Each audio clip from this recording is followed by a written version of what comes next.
So do any of y'all know what a cornrow is? It's the same thing to a French braid. So any of y'all who don't know me, I'm from DC, and most of the dudes have long hair, and most of the girls have long hair too. So we tend, at a young age, our parents grow out our hair. So we go to braiding shops. Have any of y'all ever been to a braiding shop? Okay, good. Do y'all know what a braiding shop is?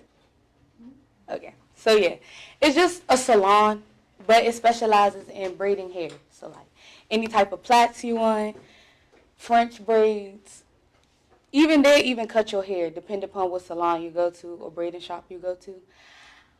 In DC, you're going to find braiding shops everywhere. You're not going to step into a mall that doesn't have a braiding shop. You're just not. I've gotten my hair done at braiding shops plenty of times. Both of my nephews have long hair, so my sister tends to take them there to get their hair braided. You can get fake hair put in your hair, or you can just get it, normally braided. Most boys get it normally braided. This is a unisex activity. So you see how in my picture to the left at the bottom, that's a male. Most dudes in DC have high top fades or temps. So when the hair grow out, they tend to plait it. And males in sports, when I was in high school, a lot of the boys would ask the girls to plait their hair down before a game or before scrimmage or any practice just to get the hair out their way. So it makes it more movable for men. And for girls, it just makes, their hair look nice. I prefer feed-in braids. So I tend to like the ones that are longer. That's just my personal preference. I feel like everyone has their preference depending upon what braid or pattern they even like, even when it comes to men. Some, men like individuals, some men don't. I personally, after I got to a certain age, I started to do my own hair. I didn't really like other people touching my hair, especially depending upon what braid shop you go to, so they will pull out your hair. So you have to be cautious of that. And my mom started to do my hair, and she braids just as rough as them. So I tend to try to braid a little lighter on myself. And it's a very simple process. I found this online by like a beauty guru that I follow and that I love her. But personally, when it comes to braiding hair, I don't think it's this complicated. But it's after you braid your hair once, you get it. The first time, it'll look terrible. It's going to look terrible. The cornrow is going to be a zigzag, but after you practice and, get comfortable in your craft, you'll be able to do it without even a second thought. So I prepared a video. I hope it plays.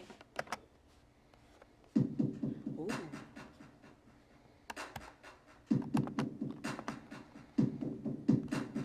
I'm going to skip.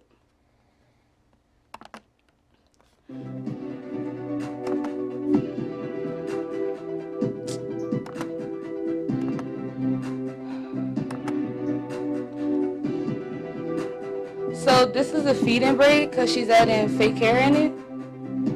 So this was the shortest video that I could find with, braiding by herself constantly instead of just like the aftermath. So as you see, she's doing the same process that was, typed out on the board. She's just parting her hair.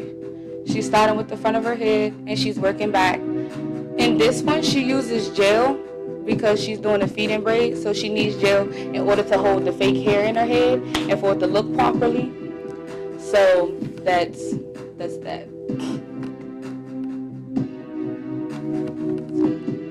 Okay.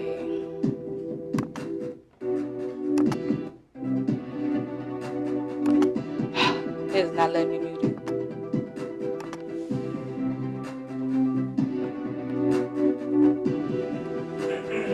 Okay.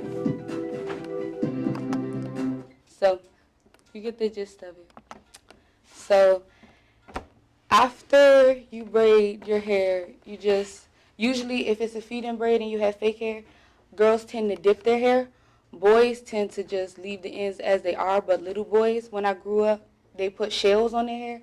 It's like a form of bead to hold it in place. It really depends upon your mother and if she allow you to have beads, if it's going to be beads on the end.